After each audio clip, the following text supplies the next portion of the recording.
তোমার উপরে দয়া করো বন্ধু। ছেলেরা নিজের ভালো বোঝো, নিজের ভালো বোঝো, নিজের। আমার কথা ভাবার দরকার নাই, তুমি তোমার ভাবো। তু আগার মেরা नहीं बनता ना बन अपना तो बन। সৈয়দ আবুল হাসান আলী নদভী রহমতুল্লাহ আলাইহি বলতেন যে ও মুসলমান, তুমি আমার যদি কোনো উপকার করতে না পারো, কইরো না, নিজের টুকু তো করো, নিজের ভালোটা করো। তুমি একটু পড়ে দেখো, তুমি শুনে দেখো, যাই না দেখো ভালো মানুষ কেমন হয়, চরিত্রবান মানুষ যুগে যুগে কেমন ছিল, উত্তম মানুষ পৃথিবীতে কেমন ছিল, স্মরণীয় বরণীয় যারা, মানুষের কাছে যারা স্মরণীয় বরণীয়, মানুষের কাছে শ্রদ্ধেয়, ভালোবাসার পাত্র, আদরের মহব্বতের পাত্র যারা, তারা কেমন ছিল তুমি তার সাথে মিলাও। আর জন্তু জানোয়ারের জিন্দেগি কেমন সেটাও মিলায়। আল্লাহ আমাদেরকে বুঝ দান করে, আল্লাহ প্রতিটা ছেলের দিলের মধ্যে বিবেক দান। আরে বন্ধু, বিবেক যদি মরে যায় তো সে মরেই যায়, সে আর বেঁচে থাকে না। হাদিসের মধ্যে আছে, আল্লাহ নবী সাল্লাল্লাহু আলাইহি ওয়াসাল্লাম বলেন, মাসালুল লাযী ইয়াযকুরু রাব্বাহু ওয়াল্লাযী লা ইয়াযকুরু রাব্বাহু মাসালুল হাইয়্যি ওয়াল মাইয়্যিত। শুনতেছেন ভাই সবাই আপনারা?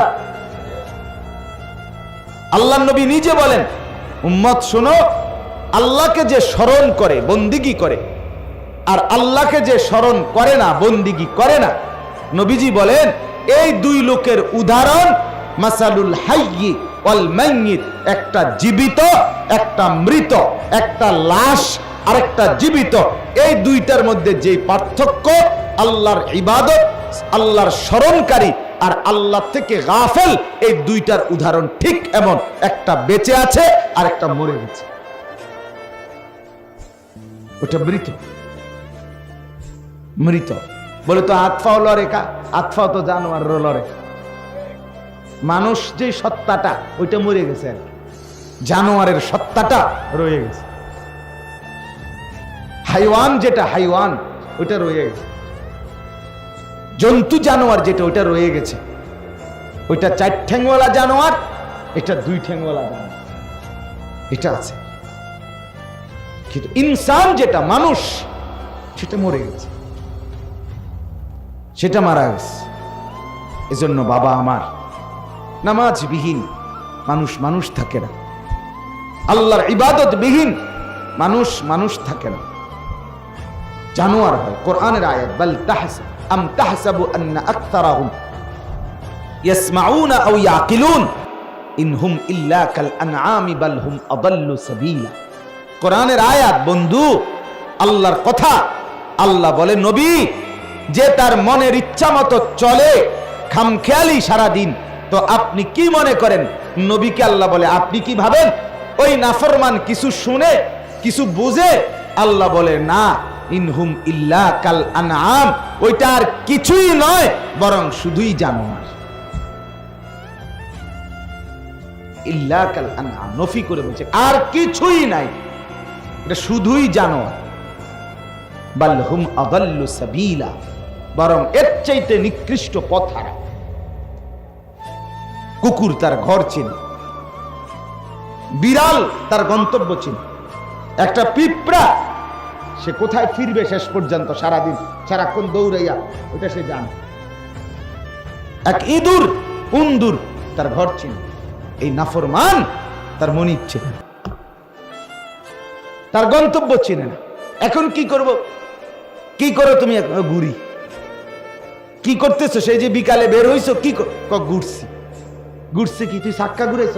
সাক্কা না, মানুষ বেটা, তুই ঘুরছ কি বলেন? বিকাল 3টায় ছেলেটারে বের হইছে, রাতের 10টায় তার মা জিজ্ঞাসা করে, আব্বু কি করছো? ঘুরছি, বন্ধুদের সাথে ঘুরছে বলে। এক মানুষ বুঝি এত পাগল হয়, এত মাতাল হয় বেটা, যে সারাক্ষণ শুধু ঘুরলাম? কি ঘুরছো তুমি? তোমার জীবন দুনিয়ার লাইনেও তো মানুষের একটা টার্গেট থাকে। আর যার দুনিয়ার ব্যাপারেও কোনো টার্গেট আছে, আমি বড় চাকরিজীবী হব, বড় ব্যবসায়ী হব, বড় শিক্ষিত হব, বড় ডাক্তার হব, বড় ইঞ্জিনিয়ার হব, বড় শিল্পপতি হব, দুনিয়ার লাইনেও যদি কারো টার্গেট থাকে, আল্লাহর কসম সে এরকম পাগলের মতো মাতালের মতো হাঁটে না। এটাই বাস্তবতা। তুমি খবর নাও, আজকে যিনি ডাক্তার, তুমি এমন একজন ডাক্তারকে জিজ্ঞাসা করো যে স্যার আপনি যে ডাক্তার হইলেন, ছাত্র জীবনটা আপনি বলেন, আপনি কি বিকাল 3টা থেকে রাত 10টা পর্যন্ত আড্ডা মারছেন? তুমি জিজ্ঞাসা করো। আজকে যে ইঞ্জিনিয়ার, তাকে জিজ্ঞেস করো ভাই। অতএব গন্তব্য চিনা, নিজের আত্মপরিচয় চিনা, আত্ম উপলব্ধি, এটা অনেক বড় নিয়ামত। এটা যার থাকে না, সে আর মানুষ থাকে না। যে নিজে বোঝে না আর কি, যে আমার কি করণীয়, আমি কোত্থেকে আসলাম, কেন আসলাম, কে পাঠাইলো, কি জন্য পাঠাইলো, আমি করছি কি, উনি চাচ্ছেন কি, আমারে পাঠাইছে কেন, আমি করতে, এর কিছুই যে বোঝে না, সে আর মানুষ থাকে না, সে হাইওয়ান জানোয়ার হয়ে যায়। আল্লাহ তাআলা আমাদের দিমাগ, আমাদের দিল, আমাদের বিবেককে জাগ্রত করে দেন। দিল মরে গেলে শেষ বা। কোরআনে আছে আল্লাহ তাআলা কানের মধ্যে নাফরমানি করতে করতে কানে এবং অন্তরে মোহর মেরে দেয়, বন্ধ করে দেয়। দিল আর কাজ করে না, কানে আর শুনে না, চোখের সামনে পর্দা ফেলে দেয়, আর পর চোখ দিয়ে কিছু দেখে না, চোখ দিয়ে দেখ। তুমি মনে করো না ভাইয়া, তুমি একটা মোবাইলের মিস কল 2 সেকেন্ড 5 সেকেন্ডের, এটা প্যান্টের পকেটে মোবাইল ছিল, এটা টের পাইছো, মিস কল আইছে, এটা এত বড় মাইকে 4টা হরন দিয়া 5টা হরন দিয়া, এত বড় মসজিদ থেকে, চতুর্দিকের 10টা মসজিদ থেকে 40টা হরন হইব, 4টা করে হরন হইলে আজান দিছে, তুমি নাফরমানের কানে ঢুকলো না, নড়াচড়াও হইল না, একটু অনুভূতিও জাগলো না, তো তোমার কান কি আর আছে? বলে গুনাহ তোমার কান বন্ধ করে দিছে, দিল বন্ধ করে দিছে, যার কারণে মসজিদ চলার পথে দেখতেছে মসজিদ, অথচ মসজিদের কাছাকাছি রাস্তায় দাঁড়াইয়া সমবয়সী বন্ধুদের সাথে আড্ডা মারে, ফুর্তি করে, চিৎকার করে, দাঁড়াইয়া পেশাব করে, মোবাইল বসে বসে টিপে, অথচ তার সামনে মসজিদে জামাত হচ্ছে। তার মানে কি, তার বিবেকও মরে গেছে, কানও মরে গেছে, দিলও মরে গেছে, চোখেও পর্দা পড়ে গেছে, এটা আর মানুষ বলতে কিছু নাই। আমার বন্ধুরা, আমার বাবারা, ছেলেরা, নিজের উপরে দয়া করো, রহম করো, রহম করো, রহম। কেউ বলবে না, কেউ বলবে না, মা বাপও ঠিক মতো বলতে চায় না। টাকা রোজগার করো, সবার হিসাব এটা, পয়সা কামাও, পয়সা কামাইলে খালাস, খালাস, টাকা দিতেছ, এবার চরিত্র আছে না নাই, এত কিছু টোয়ানের দরকার নেই, পয়সা তো দেয় আল্লাহর রহমতে, পয়সাই সব কিছু না, না পয়সাই সব কিছু না, আল্লাহই সব কিছু, ঠিক কিনা বলেন না? সবকিছু কে? আল্লাহ। আল্লাহ থাকলেও আল্লাহকে ডাকতে হবে, না থাকলেও আল্লাহকে ডাকতে হবে, সুখে থাকলেও আল্লাহর বন্দিগি, দুঃখে থাকলেও আল্লাহর বন্দিগি। হযরত আইয়ুব আলাইহিস সালামের নাম আমরা শুনছি, কথা বলেন। 70 বছর একটানা তিনি সুখে ছিলেন, সচ্ছল ছিলেন, সম্পদশালী ছিলেন, স্বাস্থ্যবান ছিলেন। তাফসীরের মধ্যে আছে আইয়ুব নবী গোসল করতে গেলে, আইয়ুব আলাইহিস সালাম গোসল করতে গেছেন, আল্লাহ তাআলা আসমান থেকে জুরজুর করে বৃষ্টির ফুটার মতো স্বর্ণের ফড়িং, ফড়িং বুঝেননি? আগের দিনে যে আমরা ধরতাম ফড়িং, হ্যাঁ, এই ফড়িং, স্বর্ণের তৈরি ফড়িং ঝুরঝুর করে আইয়ুব নবীর সামনে পড়ছে। উনি উনার লুঙ্গির মধ্যে এগুলো উঠাইয়া ঘরে নিয়ে রাখছে। আল্লাহ তাআলা বলছে, আইয়ুব, এতগুলো স্বর্ণের টুকরো ফড়িং ফেললাম, সবই উড়াইয়া নিলাগা, সবই তোমার, এতটি দরকার তোমার? আইয়ুব আলাইহিস সালাম বলছেন, মনিব, আপনি দিচ্ছেন, আপনার গোলাম নিচ্ছে, আপনি বলেন শুকর আদায় করেছি কিনা সেটা বলেন। আপনার শুকর তো আদায় করি মাওলা, শুকর তো আদায় করছি। 70 বছর পরে আল্লাহ আইয়ুব নবীর সবরের পরীক্ষা নিছে, যে সুখে তো রাখলাম 70 বছর, এবার একটু সবর ধৈর্যের পরীক্ষা নেই। এবার 12 বছর কিংবা 18 বছর একটানা রোগে ফালায়া রাখছে। আজ আর মাল নাই, আজ আর রাজত্ব নাই, আজ আর সম্পদ নাই, স্বর্ণ নাই, স্ত্রীরা নাই, সন্তানাদিরা নাই, জনবল নাই, কিচ্ছু নাই, রোগে আক্রান্ত। 18 বছর কিংবা 12 বছর পরে যখন সুস্থ হইছে, তো আইয়ুব নবী এরপরে আল্লাহকে জিজ্ঞেস করছে, মাওলা আমারে যে আপনি 12 বছর বা 18 বছর এই কষ্টে ফেলে রাখলেন, আপনি কি মজাটা পাইছেন? কুদ্দুর পৌঁছে বোঝেন নাই? আইয়ুব, তা আমি নিজে পড়ছি কিতাবে, আইয়ুব নবী বলছে, আল্লাহ আপনার লাভটা কি হয়েছে? এটা কুদ্দুর, আমার যা হয়েছে হয়েছে, আমি পচ্চা টচ্চা শেষ, কিন্তু আপনার কি হয়েছে? রব্বুল আলামিন বলে, আইয়ুব 70 বছর যখন আমি তোমাকে সুখে রাখছিলাম, তখনও আমি দেখছি তুমি আমার শুকর আদায় করছো, আমারে ডাকছো 100 আমি তোমার উপরে নারাজ না, কিন্তু আমি চাইছিলাম সবরের হালাতে, মুসিবতের হালাতে তুমি আমাকে ডাকো কিনা, আমি এটা দেখতে চাইছিলাম। এই জন্য 12 বছর তোমাকে রোগে ফেলে রাখছি, বা 18 বছর তোমাকে রোগে ফেলে রাখছি, তো দেখছি 18 বছর যন্ত্রণার ভিতরেও সবর করেও তুমি ঠিকই আমাকে ডাকছো। তবে এবার শোনো আমার লাভ, আইয়ুব 70 বছর সুখে থাকতে তুমি আমাকে যেমন ডাকছো, আল্লাহর কসম, আল্লাহ বলে আমার জাতের কসম, আইয়ুব 18 বছর বেদনায়, যন্ত্রণায় আর রোগে আক্রান্ত হয়ে আমারে যেই ডাকছো, আমি আল্লাহ 70 বছরের সুখের ডাকের চাইতে 12 বছরের কষ্টের ডাকে মজা পাইছি বেশি। আমি আল্লাহ স্বাদ পেয়েছি। বেদনার এক এক ডাক আমার আরশে আজিম পর্যন্ত পৌঁছে গেছে। তখন তোমার কলিজা ছেঁড়া ডাক, ব্যথা ভরা ডাক।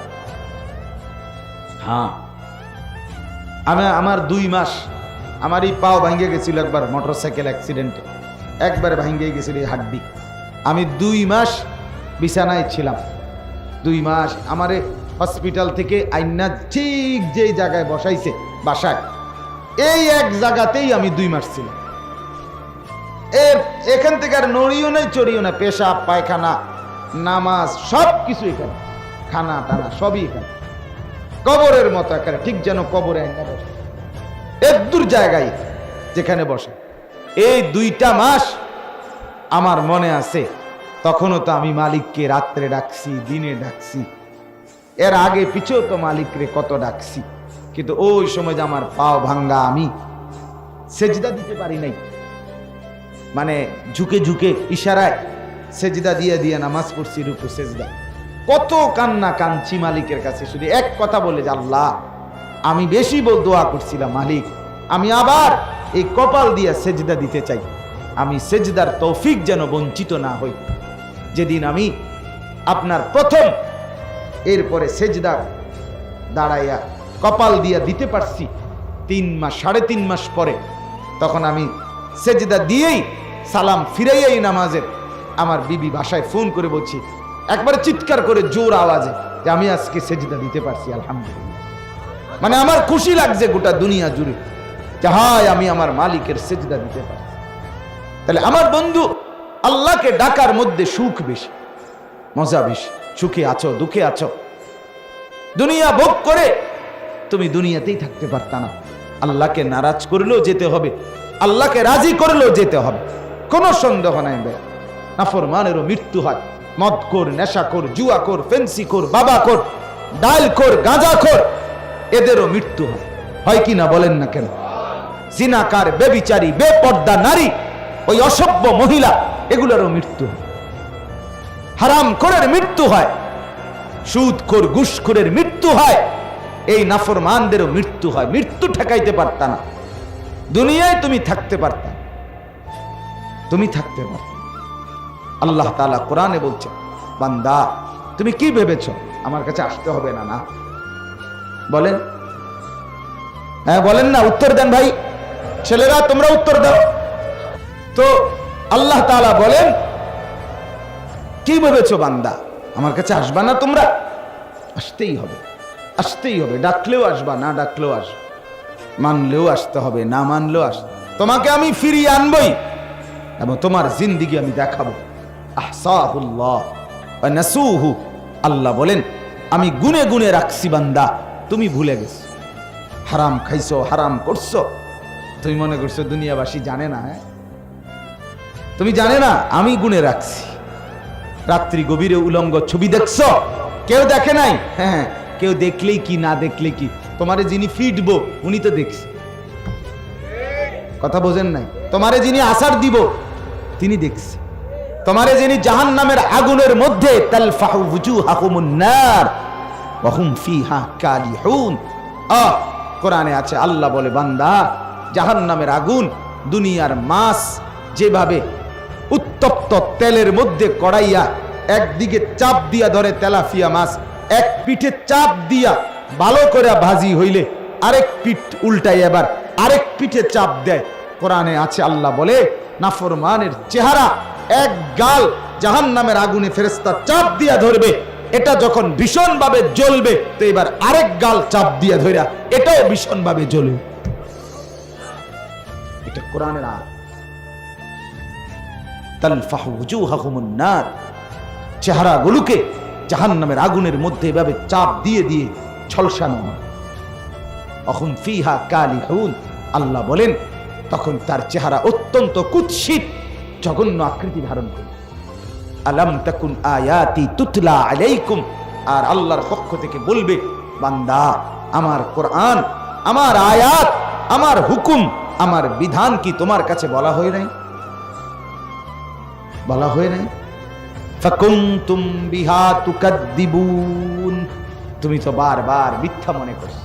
হ্যাঁ, তুমি মনে করছো হুজুর রেডি কয়, আর হুজুর রেডি কয়, আর এটা হইতো না, এটা হইতো না মনে করো, কিন্তু তুমি তো বাঁচতা না, তো কি লাভ হইল? আমি প্রায় বলি, পৃথিবী যদি আরো আধুনিক হয়, মনে করেন একেবারে পৃথিবী যদি অত্যাধুনিক হইয়া সব মানুষ আগামী 100 বছর পরে 200 বছর পরে চাঁদের দেশে জায়গা, মঙ্গল গ্রহে চলে গেছে পৃথিবীর সব মানুষ, তো হইলে গেছে গা, আর কি, তুমি তো নাই। কথা বলেন, আমি মরে যাব কিনা বলেন না, আপনি মরবেন কিনা বলেন না, তো আমনে মরে গেলে পৃথিবী চাঁদের দেশে গেলে কি আর মঙ্গল গ্রহে গেলে কি, আমি তো নাই। কিরে ভাই, এটা বোঝো তো, আমি না থাকলে আরেকজনে ঠ্যাঙ্গালগি দিলে কি, ঠ্যাং নামাই রাখলে কি, দুনিয়া তো ভোগ করার সুযোগ নাই। এটা তো বলার সুযোগ নাই যে আমি যতক্ষণ ইচ্ছা দুনিয়ায় থাকবো। এখনো না মাতবরি করতে আরো যে আমার যতক্ষণ মন চায় আমি মাতবরি অহংকারী যৌবনের বড়াই দেখাবো, কিন্তু এটা তো বলতে পারতা না যে আমি যতক্ষণ ইচ্ছা দুনিয়ায় থাকবো, চাই কার বাপের ক্ষমতা আছে আমার এনতে নেই, এমন শক্তি আছে কারো আমার? তাইলে ভাইয়া বড়াই করছো কেন, অহংকার করছো কেন? সামান্য সুস্থতা আল্লাহর দান, যৌবন আল্লাহর দান, স্বাস্থ্য শক্তি আল্লাহর দান।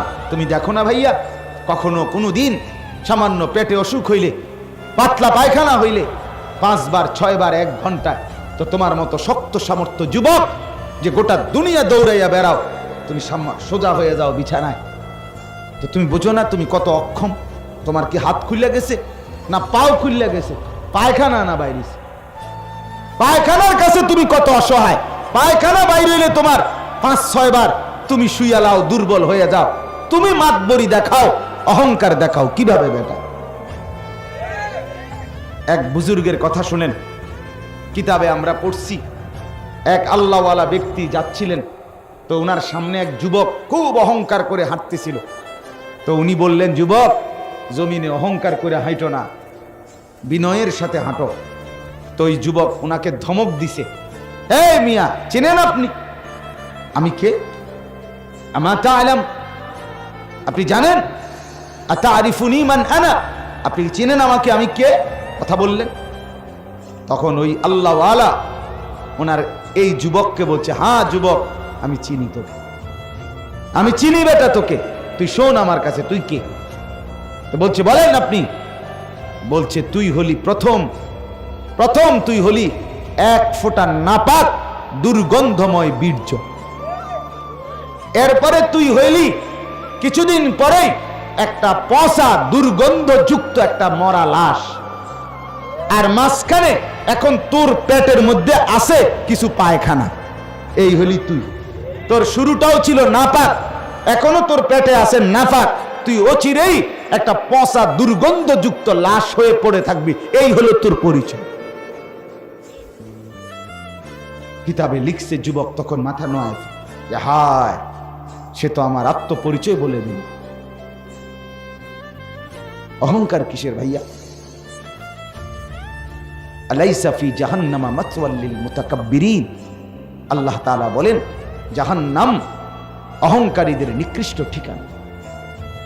প্রত্যেকটা গুনাহ অহংকার। বাতারুল হক, নবীজি বলছেন অহংকার কাকে বলে?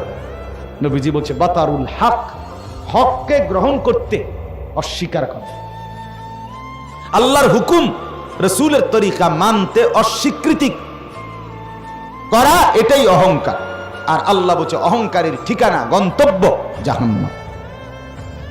জাহান্নাম ওয়া গামতুন নাস। আর 2 নাম্বার অহংকার হলো অপরকে তুচ্ছ তাচ্ছিল্য, নিজেকে বড় মনে করে। 1 নাম্বার হলো হক মানতে অস্বীকার।